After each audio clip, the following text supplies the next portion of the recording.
And I was really depressed. I went into a depression because I thought, maybe I could have said something, all these what ifs.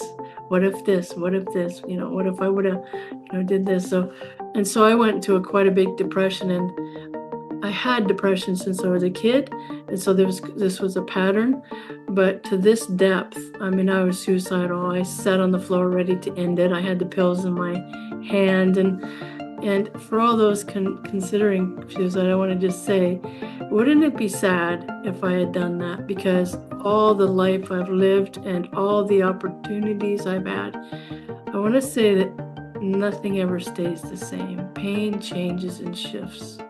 It never stays the same. So one of the things in our sufferings is we think it's never going to change. It's always going to be this way. And that's not true. Things always shift and change.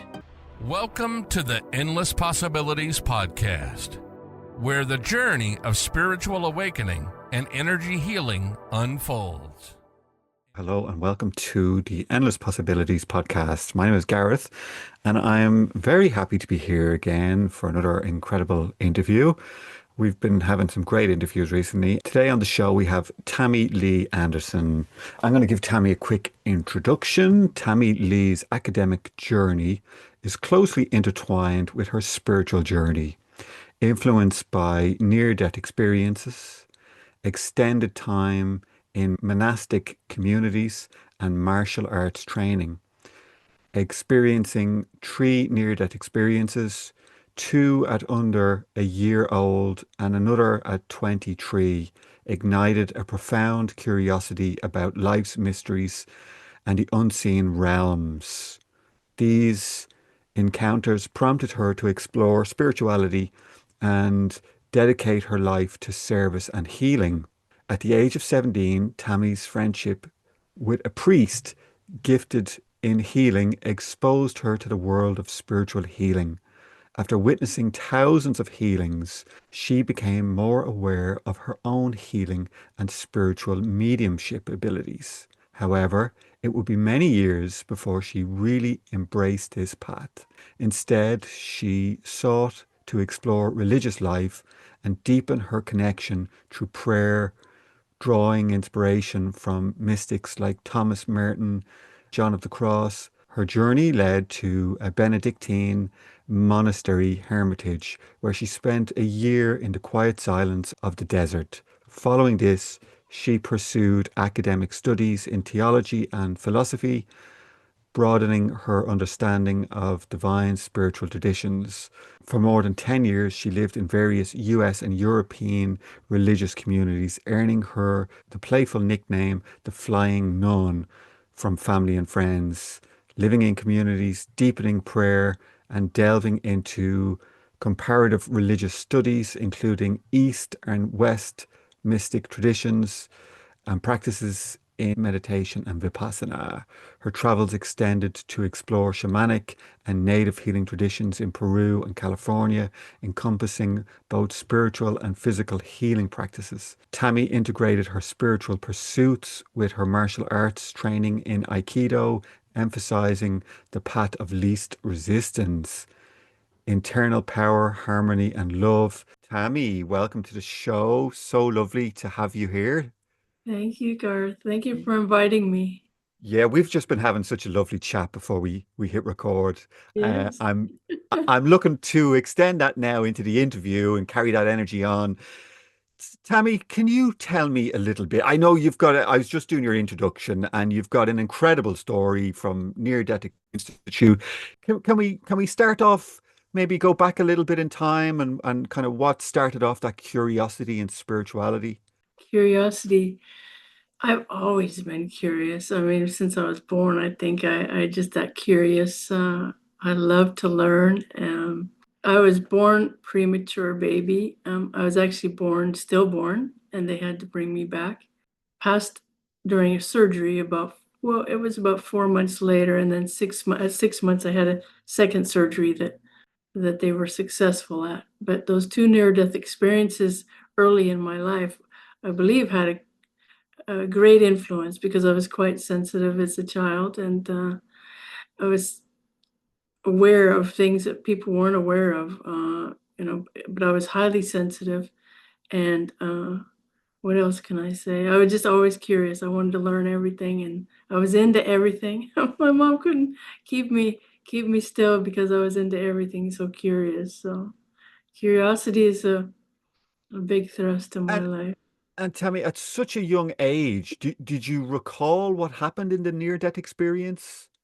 I didn't recall these experiences until I was 17. I was always attracted to the quiet. I was attracted to silence.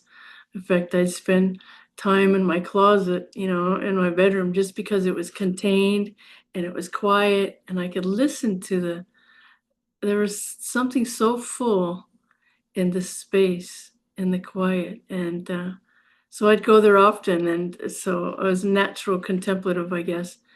And I would hang out in a church that was near my home, and my parents weren't religious at all, and I wasn't brought up in any religion, but the church attracted me just because of the quiet. So I'd go there when nobody was there and just sit in the quiet, and it smelled good. It smelled like incense, and the candles were going, and I just loved the peace of that place. And so I'd sit there, and there was this priest who would notice. He noticed me because I was, there all the time. And one day he came by, and I was 17 at the time, and he came by and he said, "I notice you here often. What brings you here?" And I couldn't articulate it at the time. I said, "I'm not really sure. I just liked quiet."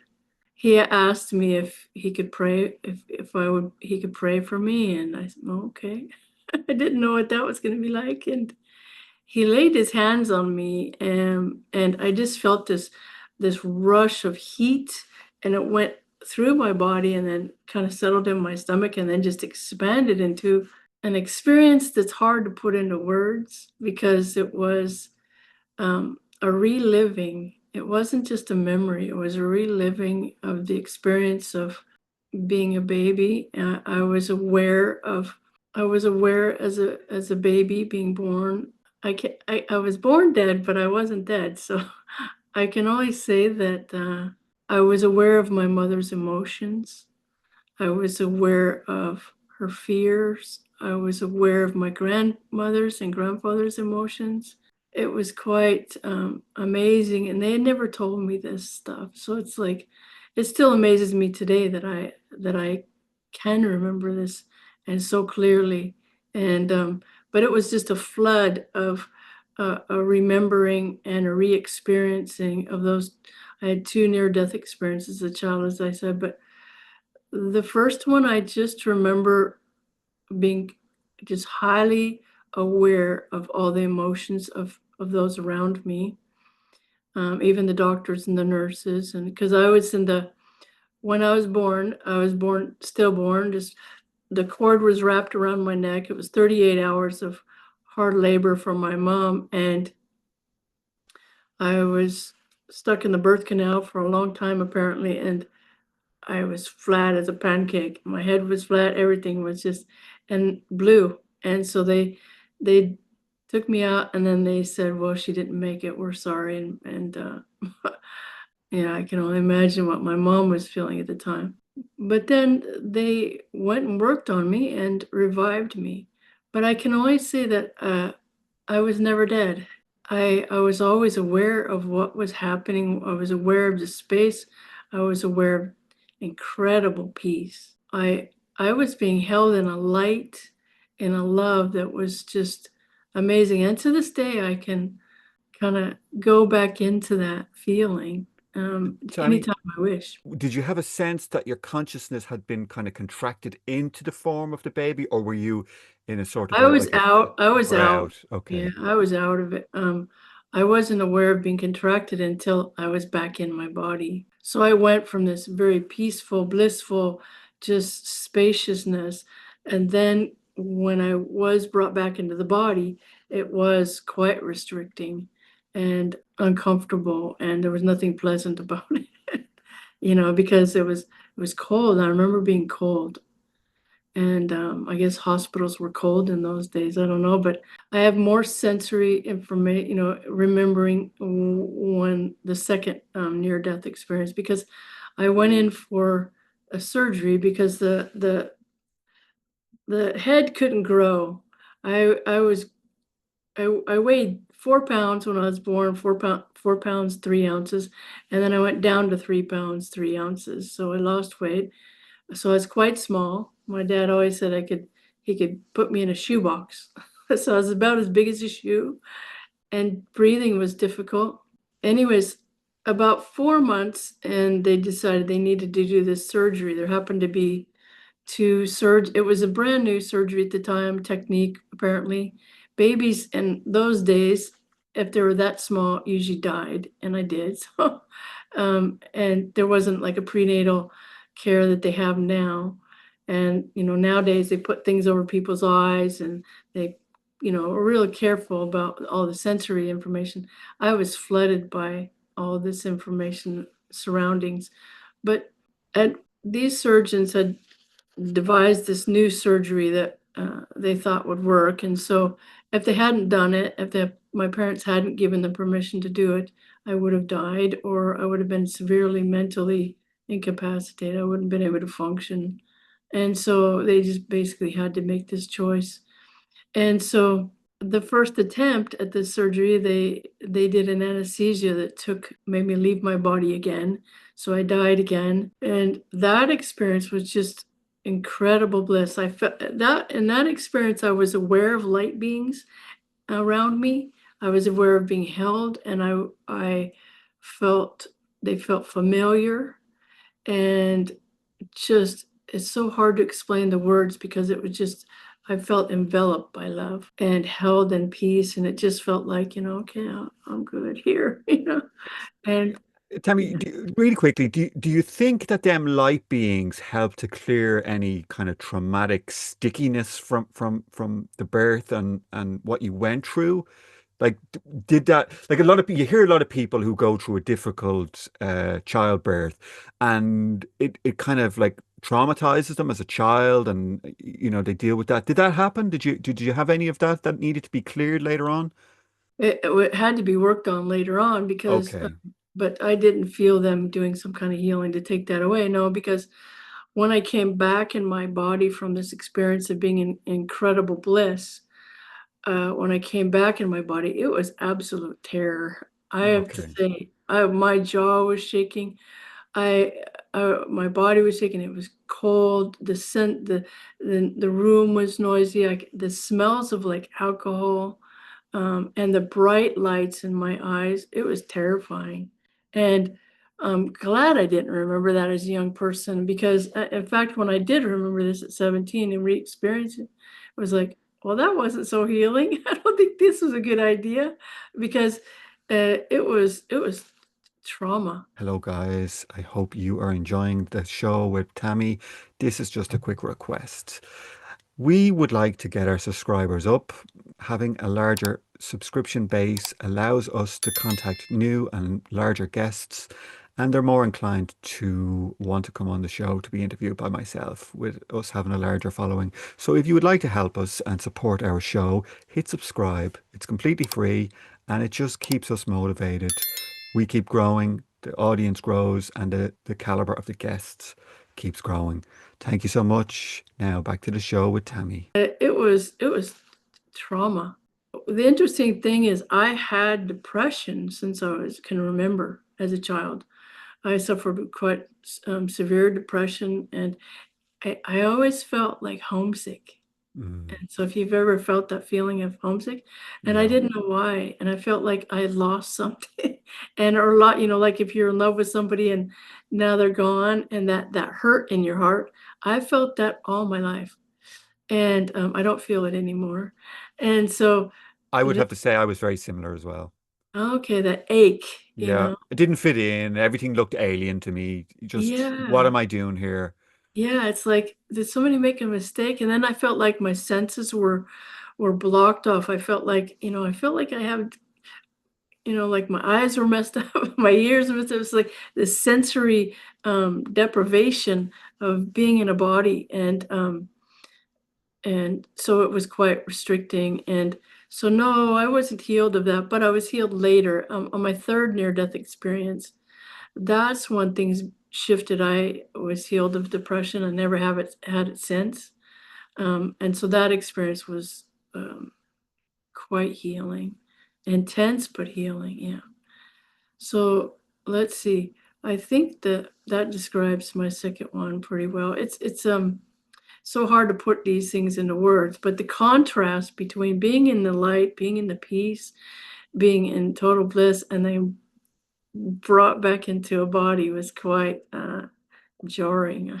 It's You tough. can say. It's tough being a human, though. It's I tough think, being a human. It's I tough think, being. yeah, I think a lot of souls really, It's a lot of they, courage. Courage. yeah, I mean, Yeah. or they get it wrong, right? They think being a human is easy, and they go, okay, I'm going to jump in there, and then they You know, struggle. I have a feeling that on the soul and on the soul level, we know it's going to be hard.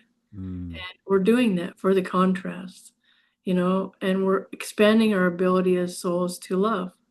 Can I even love this? Can I even turn to love when, it's so dark and so alien? And so we're expanding love's ability to love, without the contrast. Um, I don't think love would be as beautiful. mm, And so we are that, expanding that, you know, wonderful, wonderful. yeah. So let's fast forward to 17. So there was another near-death experience. So that was 17, remembering those near death experiences. And some people say it's hard to believe that you can remember those but it's real. S- It's hard for me to believe it as well. But I can taste it. The whole experience was sensory. And when I did tell my mother, I told her right after it happened. We sat in her delivery van, and I remember clearly telling her all the things I remembered, and she was in tears. She said, "We never told you this. How did?" And I told her Wow. feelings. I told her what she was feeling at the time, her emotions. They lived. I was in a hospital, a small hospital, where my grandparents lived in Ojai, and my parents actually lived in Hollywood. So it was a long ways away. So they could come, once a week to see me in the back of a room in a little bubble. Because I was in the hospital as preemie. I was there for like 2 months. And so they never got to hold me from the day I was born, and I was in a little bubble. Wow. And so they got to see me from a distance for months before I ever got to come home. So what happened at 23? As a child, I was always going into nature. I loved to be in alone and in space and in nature. And I would go and fast, and I would pray, and I would connect to that which I knew was there. I felt was there. I connected and with that. And so I would pray and fast and just connect, and I'd be in the mountains by myself. And well, this time I pushed it too far. I was 23, and I mean, I was seven.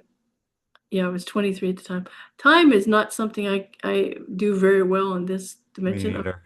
It's It's like terrible. it. Well, I don't know. It just is. So I don't know. It's terrible, but it just is that. I mean, people ask me, what did you do last week? I said, I have no idea. Yeah, I It's know that feeling. years mixed with days and weeks. And so, um, anyway, so this was 23. I was in the mountains, and I was fasting. And what happened was, uh, I got overheated because I hadn't eaten, and I wasn't drinking enough. So I got dehydrated, and I just collapsed and went out of my body. And this experience, I went out, and I was people talk about a tunnel of light, but this tunnel, it was kind of a tunnel, but it was like there was no edges to this tunnel. It was like infinite space. So it's not like a little tunnel you're in and constricted. It was an expansive, spacious tunnel. And always like tall at a tunnel is because everything was focused on the light ahead. And all these souls, like infinite amount of souls, were moving towards the light, and I was just one of them.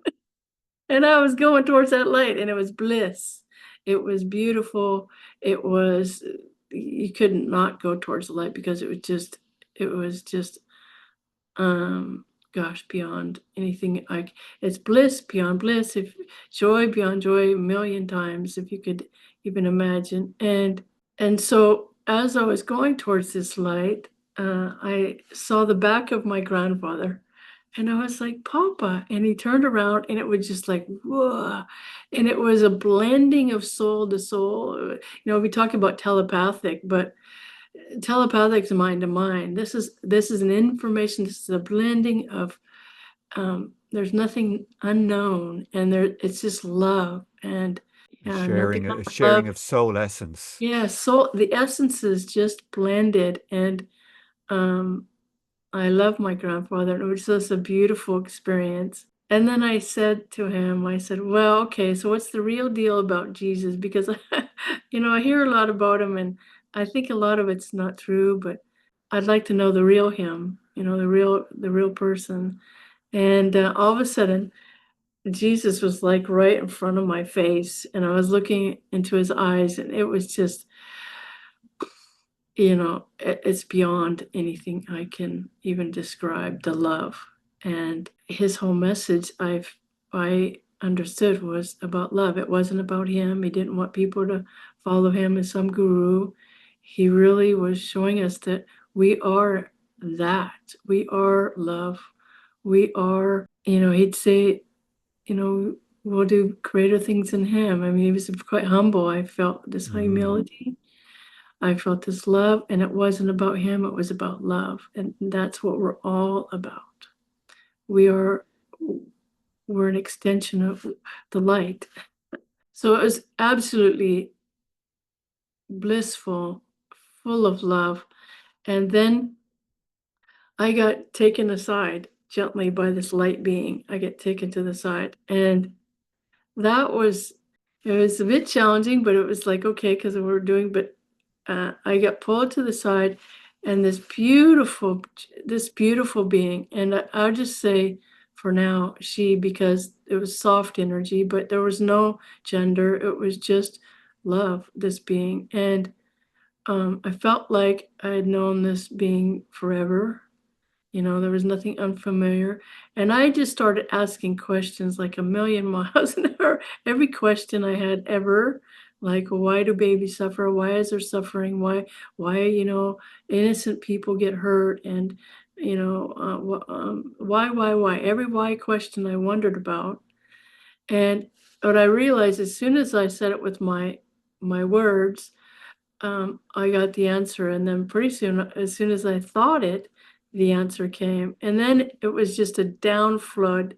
It was just like these sparks of light. And every piece of light that came into me was like a download or consciousness. It was just awareness. And gosh, it was an explosion of ecstasy. It's just beyond. I wish I could describe it. See, words describe things, and this is not a thing. This is an experience beyond. But I do think I don't believe that you have to have a near-death experience to feel this. Mm. Um, this is available because this is our essence.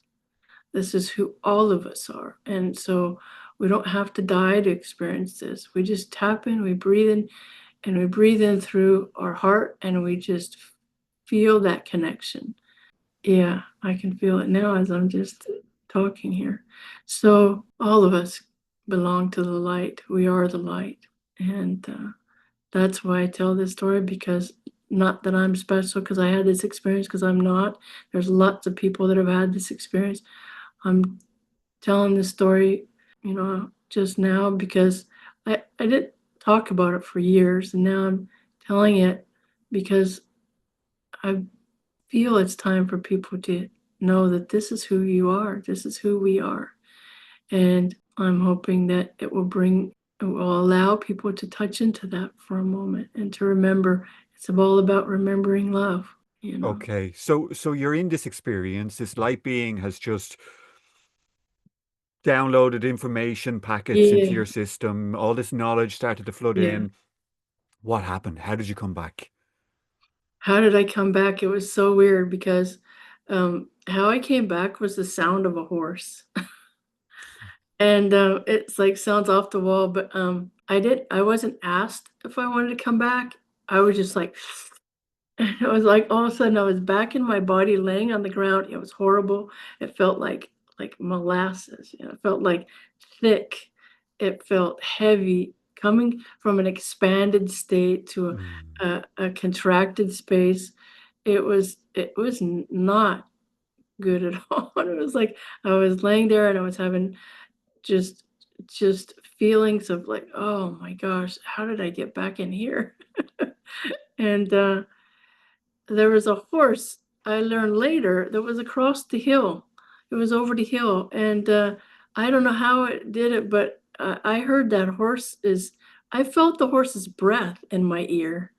I heard the horse's sound. He was in my ear, and like bringing me back to this body, and I was like, I have no idea how that happened. But it Wow. did. It I did. guess something needed to be the catalyst to bring you back, right? Yeah, it just grounded me in a body again, and yeah, I was back. Okay, so I guess you're not the same after an experience like that. And No, it probably ignited something in you, like a seeking, a wanting to know more, a reconnection. How, how did it? yeah, the seeking increased, and I spent years. I began thinking that I wanted to live in the religious life of the Catholic Church, and I looked at contemplative communities. And but what happened, I'll tell you about the experience that happened next. Is that experience, the third near death, was several months before my brother passed, and I've had this strange ability, which I called strange, and I wasn't happy with it, where I could feel people who were going to pass. And my brother, I could feel months before. But we had gone out to, and I don't know if I should keep telling these stories because I've told it three times now, and so they can get it. People can listen to this, but I guess I'll tell it again. I'm I interested. You're interested. Okay. I'm interested. Good. Okay. So I was at a restaurant with my brother, and I went out to a restaurant, a taco place that we loved. And I don't usually share my experiences, but I felt like I wanted to share it with him. And I didn't know how he was going to react. You know, I showed him everything I just told you about meeting my grandfather, meeting Jesus, and all this. And he listened quietly. At the end, I just said, I just think, I just feel deeply there's just more to this than what appears to be. And he just looked at me and he said, I believe in God. I believe there's more to this than what appears to be. And he said it with such a childlike essence with nothing attached to it. It was so pure. And that was very beautiful healing for me after he died. Because that connection and that his knowing was brought me a lot of peace.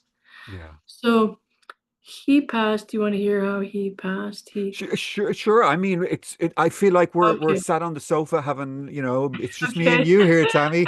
Okay. Okay. So my brother, several months before he passed, every time I'd see his back, I felt like he was going away, and I get this sick feeling in my stomach, like and I didn't want to believe it, and I did tell my mother. I said, I get this sick feeling every time he turns around. I feel like he's going away and he's not coming back. And so she got nervous. She wanted to get rid of the motorcycles and all this, but I didn't know how it was going to happen. I just knew that it was. And the day he passed, he was getting ready to get on his motorcycle, and he came out and got on his bike. And I looked at him and I said, "Hey, where's your helmet?" And he's, "Oh, okay." He's 5 years younger with me, so I'm the older sister, and I'm telling him what to do. So I said, "Go get your helmet." So he goes and gets his helmet, puts his visor up, and he goes, "Goodbye, I love you." And it was just like being punched in the stomach. I couldn't say I love you. I couldn't say nothing to him. I just was like speechless, and it was just like, and I was in a daze the rest of the day. I felt like as I watched him walk, drive off, it was just like this. uh, I was just, I was really in an altered state that whole day. And right before I had gotten in the car to go with my parents to lunch, I believe, and we drove by where my brother had driven to his friend's house. And my brother was standing in the driveway, his best friend, who was 16, standing in the driveway, and then his dad, and then my dad, and they were all talking. I was just watching them, and through this little window in the back of the car, I was just like looking, and it was like I couldn't say anything. It was like watching a movie play out. That this is just the movie.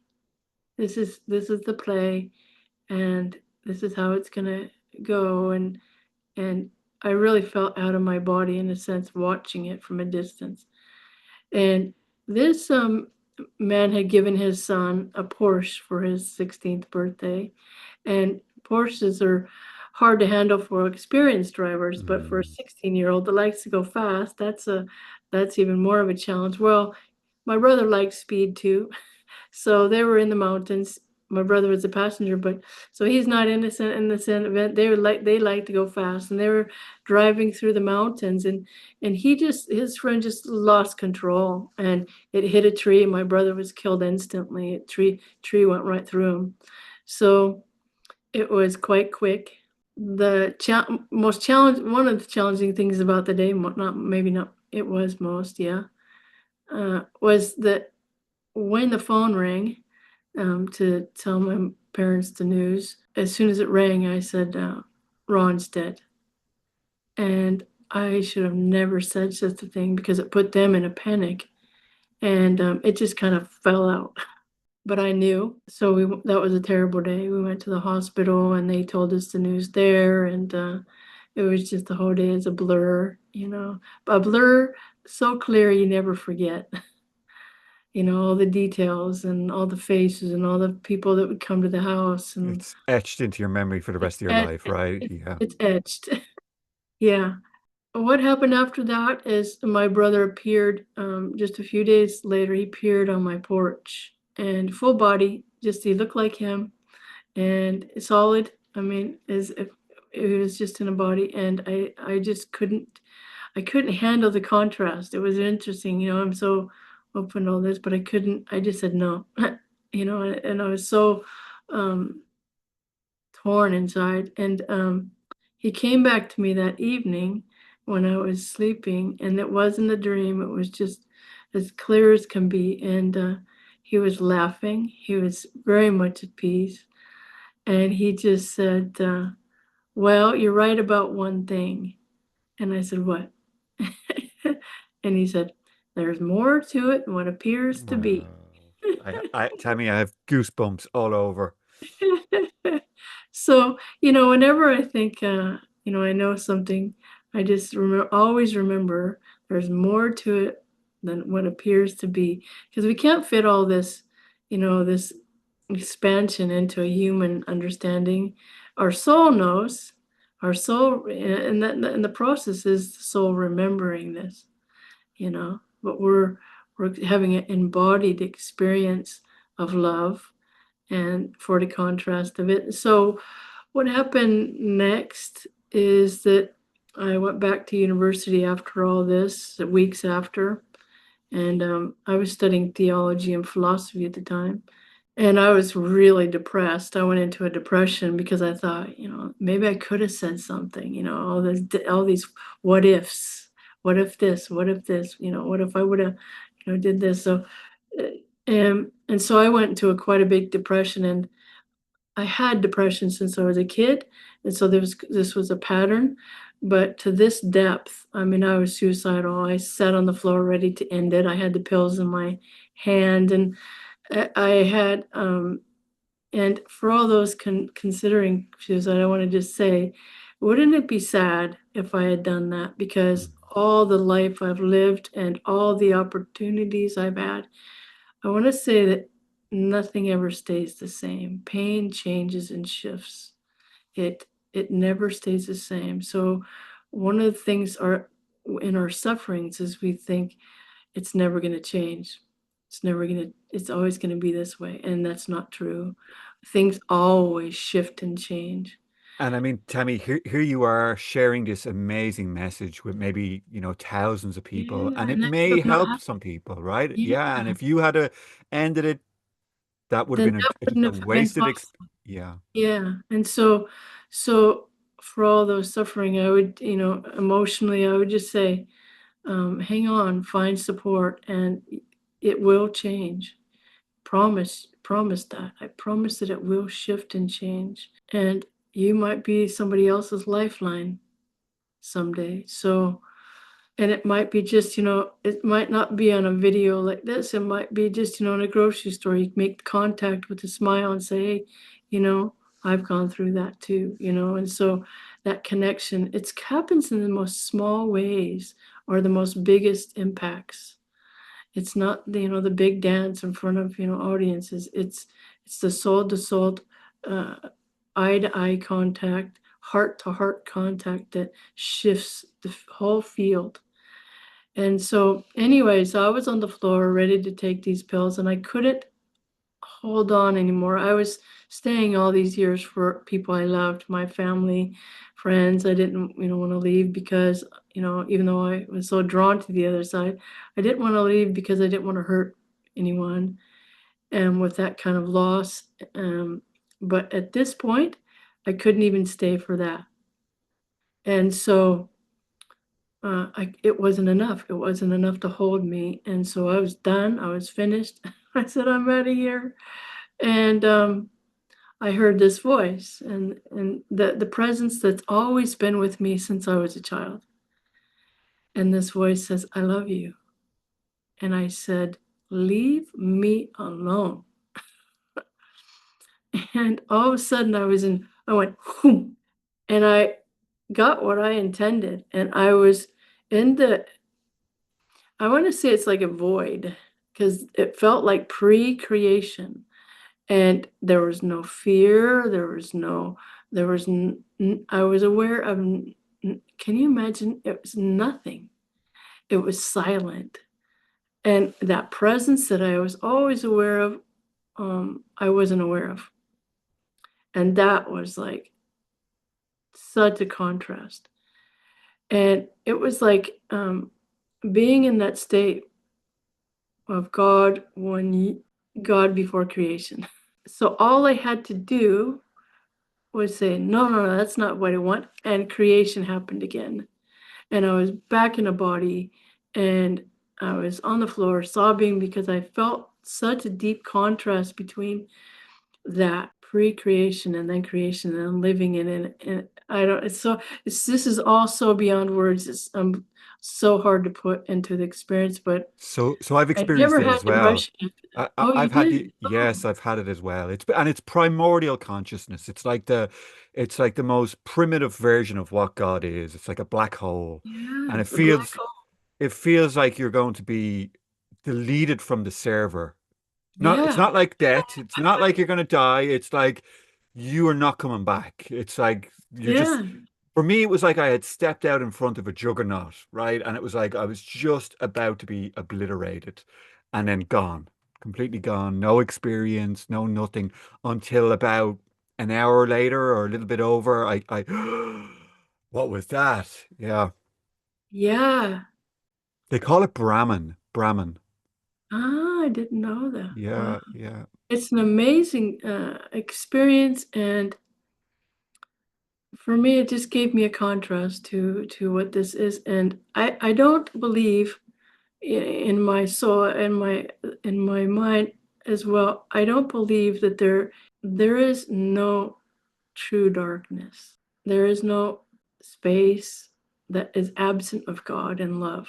This Mm. is even love and God, and so um, it's just a silent expression of that. Yeah, well, it seems to be like the substratum in which life exists, right? It's like Yes, it's all just yeah, projected onto the screen of this yes. nothingness. So Yeah. basically, you're part of the screen, Yes, yes. and And it changes everything, that experience. Yeah. changes everything. Yeah. And so I wanted to be back into into the screen and to the play of it all I wanted to be in the play and the creation, the curiosity, the joy, the sorrow. I wanted to be back into that. And so that shifted everything. I never had depression since. Do you think that was a Okay. very important part that was given to you to say, hang on, I don't want that. I want to be back in life. I want to be back. It wasn't that I wasn't in life. I was in life, but it's just a different experience of it. I wanted to be back in the play of life. I wanted to be back in the creation of this. I wanted to be back in the remembering of this. I wanted to be a part of that. Yeah.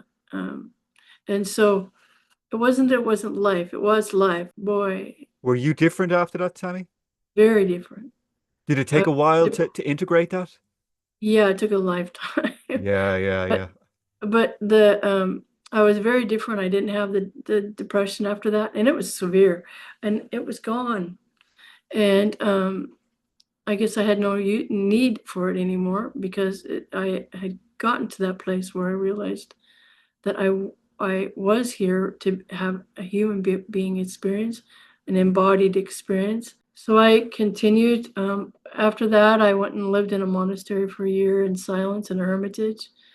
That was an amazing experience, and I was very attracted to religious life, and so I lived with, the Dominican sisters in LA and Los Angeles, and I worked with kids who needed education help and English and math. I worked on an Indian reservation with the Benedictine sisters. I went to England for a year and lived with the Ecumenical Conference Center, and I traveled around Europe, visiting different religious communities. And that was my life for many, many years. And so what after that? I was with the Franciscan community. This was kind of a fun story. And I write about all these stories in my book and Into Love that's just been published.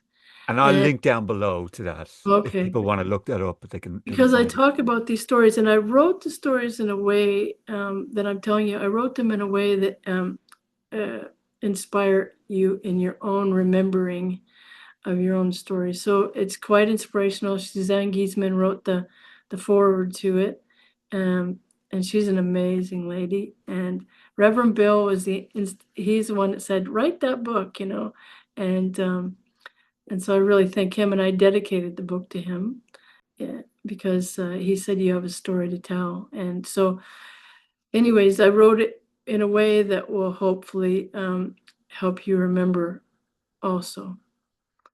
And so it feels more like a transmission than anything. I talk about the story. After that, I was in a protest protesting U.S. involvement in Central America with the Franciscan sisters in Milwaukee, and we were getting arrested all the time and thrown in jail all the time. Can you imagine? I And can't picture it, but yeah. I was in the thrown in the slammer there, we call it, and it was quite an experience and not a good place to be. and but see, so what happened after this is I was getting arrested one day. I say that's so funny. And one of the sisters, religious sisters, was also getting arrested. And these were nonviolent protests. We went there to get arrested, basically we're making a statement. And I remember seeing the anger in her face and I saw in her eyes that what she was angry about had nothing to do with what we were protesting. It was deeper than that. And so that affected me because I asked myself, what are you angry about that has nothing to do with this? And I said, it's my father. And so that shifted everything. I sold everything I had. I didn't have very much, but I rented a van. I traded my motorcycle for a wolf. And his name's Tundra, and he was with me 14 years, and we traveled across country back to California and began a whole journey. I wanted to mend my relationship with my father, and it didn't work. We were at each other's throats, and neither one of us would bend. And I realized that I had to go deeper. That love comes from the inside out, not the outside in. You can't receive love if you don't know love from inside. And so it's true, love yourself and then love others. It's from the inside out. And sometimes just human relationships, they just don't work, right? It's like there's Yeah, it's nothing we very can hard. do. It's just hard. And uh, I love my father. He's still living actually. Both my parents are still living. They're both 83 now. I wouldn't change one thing because some of the people in our lives that are the roughest on us, they're our greatest teachers. Yeah. They're the polishers. They're polishing, and some of the most challenging situations and people in our lives have given us the opportunity to choose love or not. And so what this caused me to do is go inside, and I did over 10 years of psychotherapy, working intensely on my own stuff, my own woundedness, my own fears. And I even became a marriage and family therapist. And that was a long journey, and it still continues. I want to say that these are layers and layers of generational. Our soul comes into a stream of information through, and we drop into a story, and these are generational patterns. And as a soul, my practice is to how much light can I bring into this for other generations, forward and back, because really the soul is eternal, of course, and we we affect we affect forward and back if we can touch into the light of who we are and remember generations are affected. So nothing's done in isolation. Our thoughts, we think we're so contained, but our thoughts even. So I believe it's right now, it's a time of remembering where even we become responsible for our thoughts. If we're hanging out in negativity, that's why I think it's so important to be watching shows like yours and tapping into the beautiful messages like this rather than the news. It you know, has a ripple effect. It really does. I it think I does. think the It affects the TM whole movement, field. they did a study one time where they put people meditating in certain parts of cities, and they watched the crime rates come down Yes, because they had participants sitting meditating daily, and it lowered the crime in them it areas. does. I mean, that's been studied again and again and proven. So we're all connected.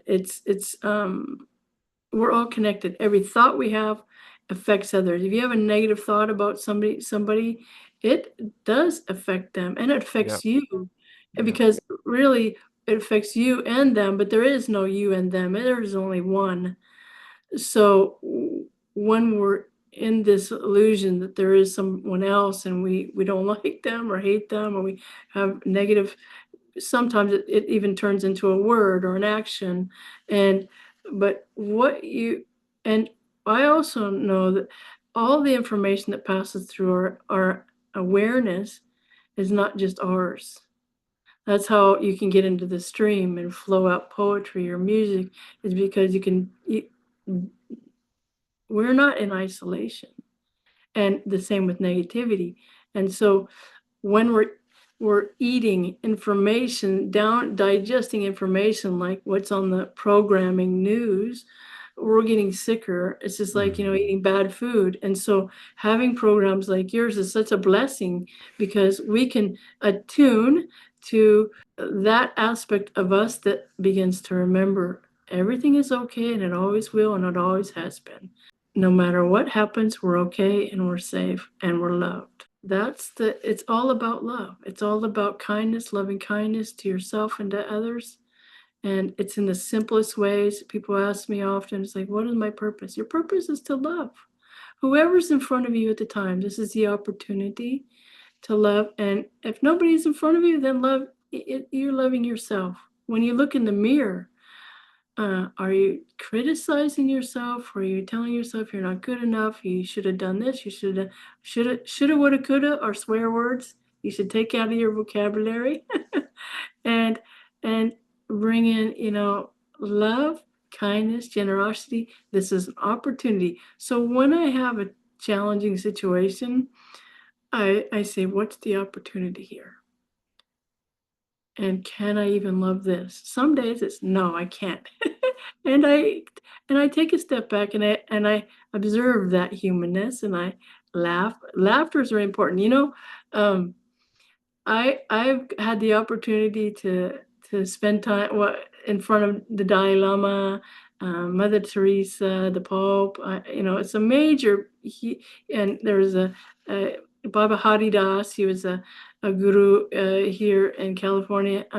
He took 40 years of silence, a vow of silence, and all these people. One thing they have in common is laughter. I remember the Dalai Lama giggling like a child, and I was just taken. I'll never forget that. I noticed it with our friend Reverend Bill. Yes, He's he almost laughed. 80 and he's like a big child in a body. Yes, and it's this childlike one. So when I was with Baba Haridas, I'd visit him, and I didn't know anything about uh, Hinduism or Buddhism. It's not in my understanding at that time. And it was a yoga retreat. I was there, and all these people were milling around because it was before everybody was going to sit down and meditate, I think it was. And I decided I'm going to go see who this guru is. And so I walked to the door, and I was like, and as soon as I opened the door, we caught eyes, and I started giggling like a child. I mean, just giggling. And he started giggling.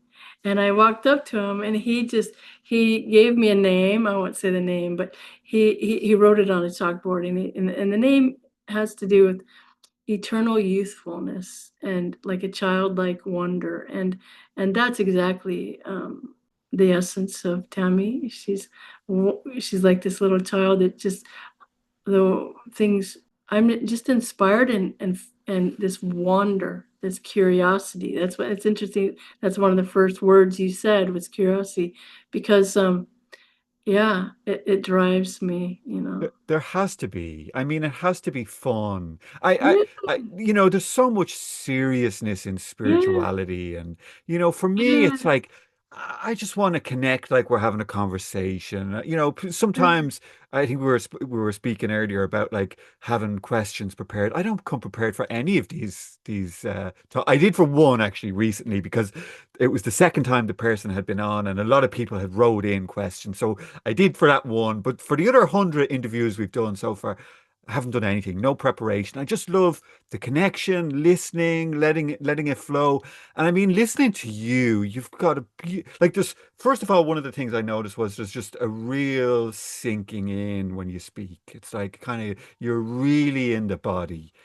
yeah, And then just the sort of curiosity and you just kind of, I mean, you really I felt like I was living some of them moments with you, like yeah. the camera wasn't on me, but at one point there, I had a tear rolling down my cheek listening to your, yeah, the story of your brother. Yeah, very touching. Yeah, Yeah, so it's the curiosity, it's the love, and this is spontaneous to me too. Thought, well, I should prepare for this, and it's like I don't know, I can't remember for one thing, and it just has to, if I decided I was going to try to remember something, you know.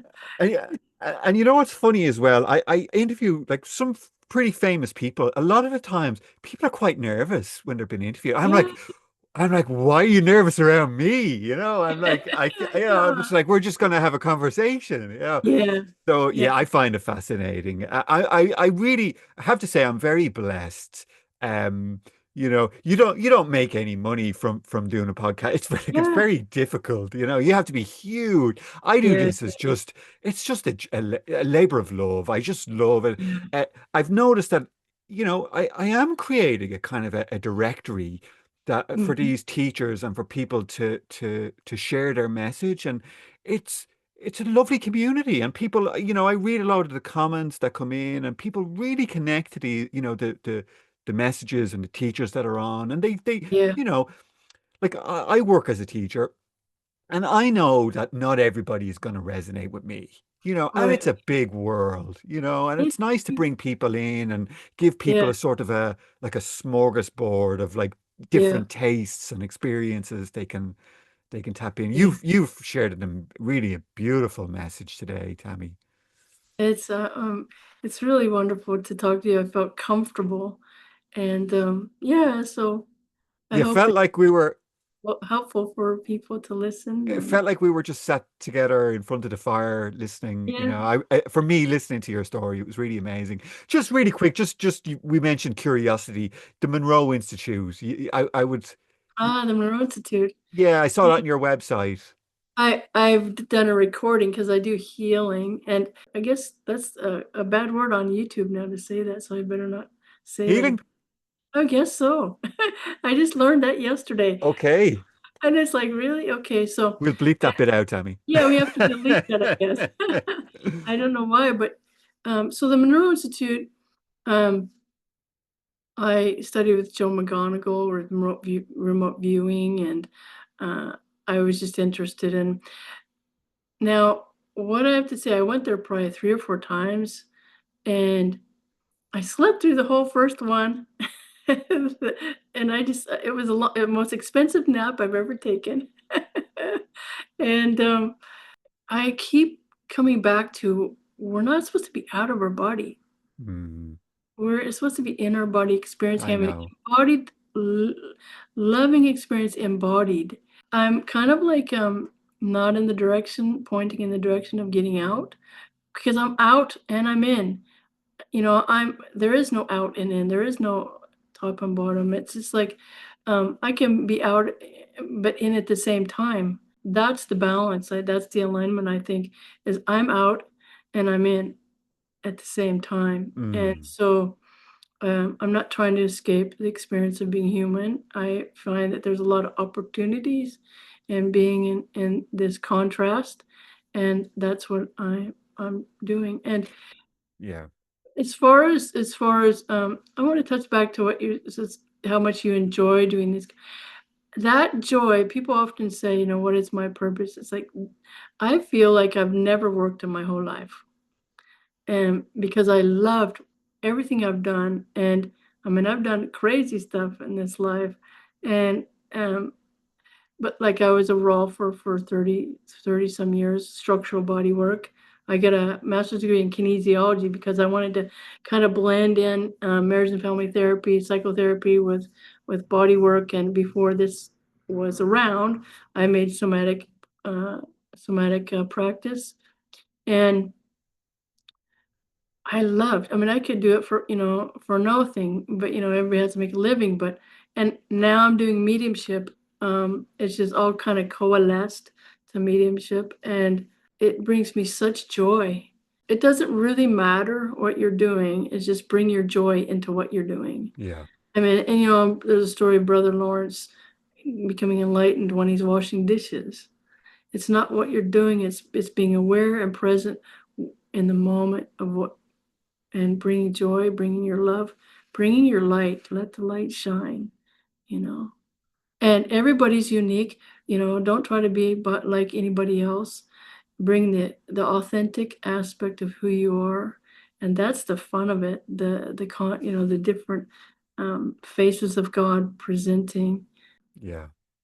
It's just amazing. So when you look at another, you're looking at yourself, but in a sense, a unique aspect that you've never saw before. It's like, oh, hi. I Hello. mean, that's really beautiful. That's really beautiful. Is there anything you feel that I haven't asked that you would like to cover before we finish up? Any No. last message you'd like to share? I mean, you've covered quite a lot today. This is the main message of my book, which is the door has always been within you, and the key has always been love. It always comes back to this. Beautiful, It's all about love. beautiful. For those who want to get in contact with you, I'm going to put a link down below to your website. Okay. Have you got a YouTube channel? I don't, I mean, I do have a UP2, but I don't do what you do. Okay, I'm quite okay. a introvert, and this is all new to me. And I'm just doing these interviews now, not because I want to be on the out at like this. I want to get the book out there, and Yeah. I know it's going to touch some hearts, and that's why I'm doing this now. Well, I also think your message is very important. Like maybe you don't, but I think people are going to sit and watch this, and you're going to touch a place in them. Yeah. That I think it's Well, very important. after the first interview with Brother Reverend Bill and with Suzanne, it was like people wanted more, and it's like Reverend Bill saying, "Write a book," and it's like people were saying, "Where's your book? Where's your book?" And it's like, well, why did the world need another book? And Yeah. why do they need to hear somebody else talking? And it's and so I was wondering, what did they hear that I said? And I was like, I went back and listened. I was like, what are they hearing? 'Cause Well, I'm so familiar with this, so I guess they're hearing something that's inspiring, and that's that's that's a good thing, I guess. Yeah. and also I sit and I listen to a lot of people, right? But I Yeah. really listened to you today, like I really went there and listened, and I could feel that you were Yeah. speaking from a really beautiful place. Thank you. So beautiful message. Thank you so much for being a guest today. Thank you I so much. really, really, really appreciate it. You've been amazing. So I'm going to link to your website, your book, Okay. if people want to get in contact with you. Uh, Okay. yeah, and maybe we reach out again in a couple of months, and if you'd like to come back for a second interview, yeah, I'm sure you've plenty more to talk about. My website is healingwellness.com. Healingwellness.com. There we And go. it'll be down below if you just want to click on it. Okay. Yeah. Thank Tammy, you. thank you so much. Thank you. Thank you to the Thank viewers you. and listeners. Take care. Bye bye. This has been the Endless Possibilities Podcast, where the journey of spiritual awakening and energy healing unfolds. Gareth is a lifelong seeker of truth, a spiritual teacher and author, and it's his passion to delve into the profound world of consciousness. We hope you've enjoyed the show, and we hope you've gotten something from it. If you did, make sure to like, rate, and review. We'll be back soon. But in the meantime, the podcast is available on YouTube and all the major podcasting platforms. Find us on Instagram at _mother_force. Take care, and we'll see you soon on the Endless Possibilities Podcast.